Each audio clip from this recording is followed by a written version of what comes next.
सदाशिवसमारम्भां शङ्कराचार्यमध्यमाम् अस्मदाचार्यपर्यन्तां वन्दे गुरुपरम्परां।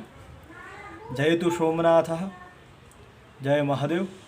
श्री गुरुभ्यो नमः। अद्य पुनः भवतां सर्वेषां हार्दं स्वागतं फेसबुक पटले।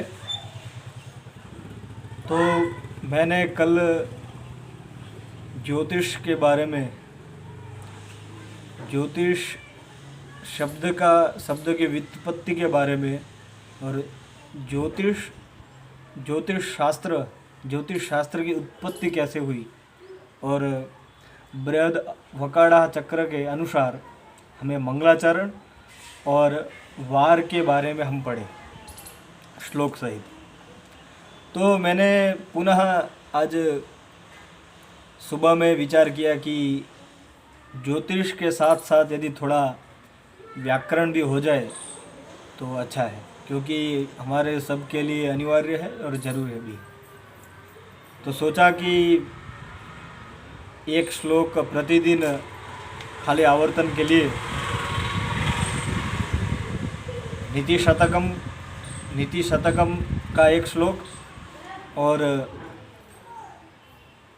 प्रतिदिन शब्द और धातु प्रतिदिन उसका उच्चारण हो और प्रतिदिन उसका आवर्तन हो। तो यह मैंने विचार किया है। तो कल हमने ये पढ़ा, तो आज से थोड़ा नया रूटीन, नया टाइम टेबल, तो उसके अनुसार हम चलेंगे। तो पहले तो हम नीति शतकम का पहला श्लोक ले ले खाली आवर्तन के लिए। तो पहले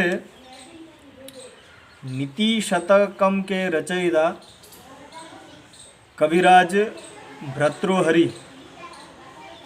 भर्तृहरि विरचितम नीति शतकम। तो हम पहला मंगलाचरण का आवर्तन करते हुए, तो पहला श्लोक है दिक्कालाद्या नवच्छिन्ना नन्तचिन्मात्रमूर्तये स्वानुभूत्येकमानाय नमः शांताय तेजसे। तो यह प्रथम श्लोक है नीति शतकम का। और उसके बाद व्याकरण का एक शब्द और एक धातु के 5 लकार, उनका आवर्तन करेंगे। तो पहला राम शब्द है, तो उसके पहले जो शब्दों का एक श्लोक है, तो उसका पहले आवर्तन करने के बाद हम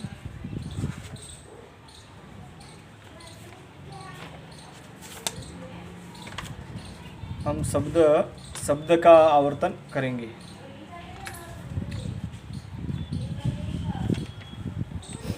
अथ शब्द रूपावली रामो हरिकरी बुब्रुद भानुः कर्ता च चंद्रमाः तस्थिवान् भगवान्नात्मा दशैते पुंसि नायकाः रमा रुचिर्नदी धेनुर्वाग्दिः सरिदनन्तरं क्षुत्प्रावृच्च सरच्चैव दशैते स्त्रीषु नायकाः ज्ञानं दधीपयो वर्मा धनुर्वारी जगत्तथा मधुनामा मनोहारी दशैते तु नपुंसके शशातद्यच्च यायच्च कः काकिं त्वमहं त्वयम् इयं चेदं चैष चेतच्चासावशावदः पिता माता स्वसागीर्णौ स्रग्भुः राजापपिः सखा हा गोपापपिर्हुहुश्चमुः स्त्रीकदिदिक्प्रदीः सुलिर्यवक्रिस्ता नड्वान् पंथा ध्यायान् महान् स्वभुः सर्वः सर्वा तत्सर्वं च द्वित्र्यादिश्च गणस्तथा।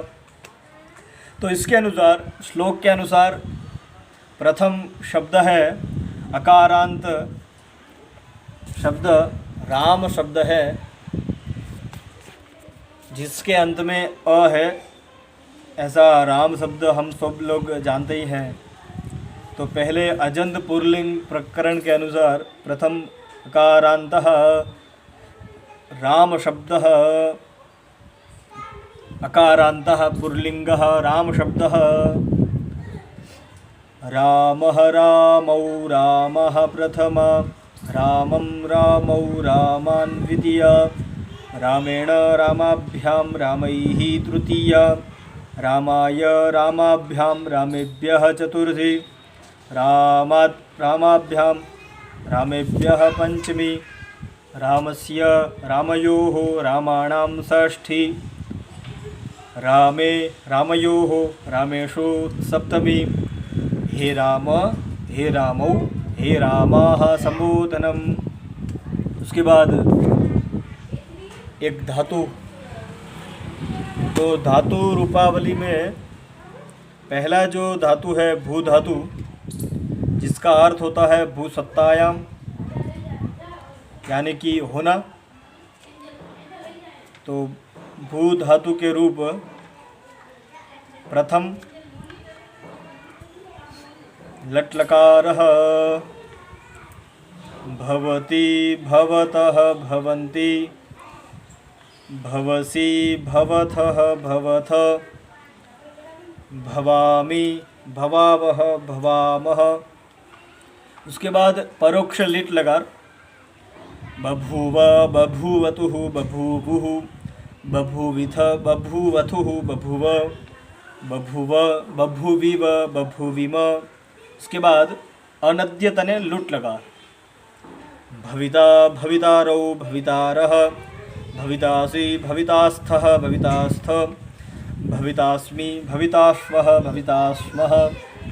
उसके बाद भविष्यति लृट् लकार, अर्थात भविष्य में जो लृट् लकार बनता है वो है भविष्यति भविष्यतः भविष्यन्ति, भविष्यसि भविष्यथः भविष्यथ, भविष्यामि भविष्यावः भविष्यामः। उसके बाद आज्ञार्थे लोट् लकारः, भवतु भवतात् भवतां भवन्तु, भव भवतात् भवतं भवत, भवानी भवाव भवाम। बस इतना ही, 5 रोज लकार और एक शब्द और एक नीति शतकम का एक श्लोक।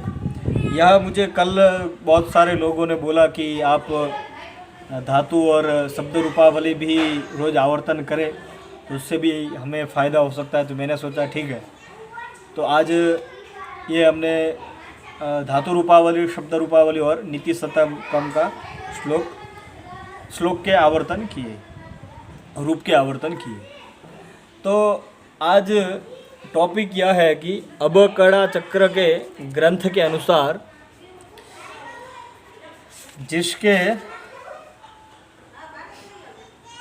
तो कल हमने वारादि प्रकरण पढ़ा, तो उसमें वार नामानी, तो कौन कौन से वार होते हैं उसके अनुसार हमने पढ़ा। तो वार नामानी जो है, तो श्लोक था आदित्य चंद्रमा भौमौ बुधश्चाथ बृहस्पतिः शुक्रः शनैश्चरश्चेते वासराः परिकीर्तिताः। यह श्लोक कल था, यह अहम पाठितवान्। तर्हि अद्य शुभाशुभवाराः। तो हम वार तो जानते हैं, रविवार मंगलवार, रविवार सोमवार मंगलवार बुधवार गुरुवार शुक्रवार शनिवार, लेकिन उनमें से कौन से वार शुभ है और अशुभ है, तो इस ग्रंथ के अनुसार हम आज यह पढ़ेंगे। तो श्लोक है गुरुश्चंद्रो बुधः शुक्रः शुभा वारा शुभे स्मृताः क्रूरास्तु क्रूरकृत्येषु ग्रह्या भौमार्कसूर्यजाः। तो यह श्लोक है। तो इसका अर्थ यह है कि शुभाशुभ वाराः, शुभ और अशुभ वार कौन से हैं। तो पहले तो यह हुआ कि भाई कौन कौन से वार हैं, तो 7 वार हैं। सप्तवासरा, तो रविवार सोमवार मंगलवार बुधवार गुरुवार शुक्रवार शनिवार। तो इनमें से पहले कहा कि गुरुश्चंद्रो बुधः शुक्रः शुभा वारः शुभे स्मृतः। क्या कहा कि पहले गुरु तो गुरु जो है वो शुभ वार है, शुभ दिन है। उसके बाद चंद्र यानी सोमवार, यह भी शुभ वार है। उसके बाद कहा बुधवार, बुधवासरः, सौम्यवासरः, यह वार भी शुभ में आता है। उसके बाद कहा शुक्रः यानी शुक्रवार, यह भी शुभ है। शुभाः वाराः, इमे वाराः शुभाः, यह जो वार है, जो दिन है, यह शुभ है। शुभे स्मृताः, शुभ कहे गए हैं। उसके बाद कहा क्रूरास्तु क्रूरकृत्येषु ग्राह्या भौमार्क सूर्यजाः। तो पहले तो यह कहा कि गुरुवार, सोमवार, बुधवार, शुक्रवार, यह वार शुभ है। लेकिन किन में? यह जो वार है बुध, गुरु, शुक्र और चंद्र, यह शुभ दिन है, लेकिन शुक्ल पक्ष में। यदि शुक्ल पक्ष में यदि यह वार हो तो बहुत सारा पुण्य देता है, बहुत सारे शुभ ग्रह है। लेकिन शुक्ल पक्ष में यदि यह हो तो बहुत सारे शुभ फल देता है, क्योंकि यदि शुक्ल पक्ष भी शुभ है तो वार भी शुभ हो गए। तो इनमें शुभ कार्य क्या होता है? सिद्ध होता है। क्या बोला कि शुभे स्मृताः। यदि शुक्ल पक्ष में यदि बुधवार हो, गुरुवार हो, शुक्रवार हो या सोमवार हो, शुक्ल पक्ष में यदि यह वार शुभ, कोई भी काम करते हैं, हम कोई सिद्ध करना चाहते हैं, या तो कोई गृह का आरंभ करे, कोई भी एक कार्य प्रारंभ करते हैं, तो यह वार शुभ किए गए हैं। उसके बाद कहा क्रूरास्तु क्रूरकृत्येषु ग्राह्या भौमार्क सूर्यजाः। क्या कहा? इनमें शुभ कार्य सिद्ध होता है। पहले तो यह बोला कि यदि शुक्ल पक्ष में यह शुभ वार हो, इनमें कार्य सिद्ध होते हैं। उसके बाद कहा कि कौन से अशुभ ग्रह है, शुभ ग्रहों की बात कर दी। उसके बाद बोलते हैं कि कौन से अशुभ ग्रह है। तो अशुभ ग्रह यह है, पहले बोला क्रूरास्तु क्रूरकृत्येषु, तो पहले आया भौमार्क सूर्यजाः। भौमः यानी मंगलः, जो मंगलवार है वो अशुभ दिन कहा गया है। उसके बाद बोला अर्क, भौम अर्कः यानी सूर्य, तो जो रविवार है वो भी अशुभ है। उसके बाद है भौमार्क सूर्यजाः, सूर्येण जायते इति, अर्थात सूर्य का जो पुत्र है वो है शनि। तो शनिवार भी यह क्रूर ग्रह में आते हैं, यानी पाप ग्रह है। तो शुभवार तो पहले बोले गुरुश्चंद्रो बुधः शुक्रः, गुरुवार, सोमवार, बुधवार और शुक्रवार, यह सब सारे वार शुभ किए गए हैं। और इनमें यदि शुक्ल पक्ष में कोई भी काम किया जाए तो वह कार्य सिद्ध होता है।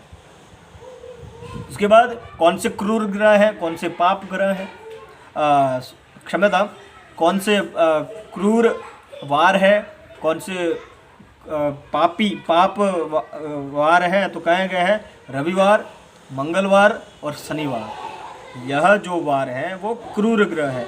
यदि इन दिनों में क्रूर कर्म सिद्ध होता है, इन दिनों में क्रूर कर्म सिद्ध होता है, यदि रविवार, मंगलवार और शनिवार, इन 3 वारों में यदि क्रूर कर्म करते हैं तो वह कार्य सिद्ध होता है।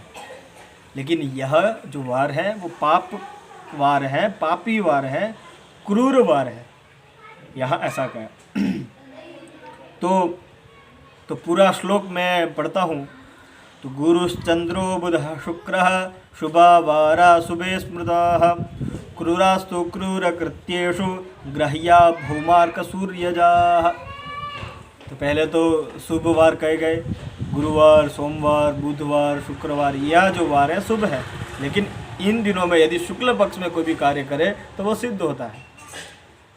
तो अशुभ वार कौन से है? तो बोले क्रूरास्तु क्रूरकृत्येषु ग्राह्या भौमार्क सूर्यजाः।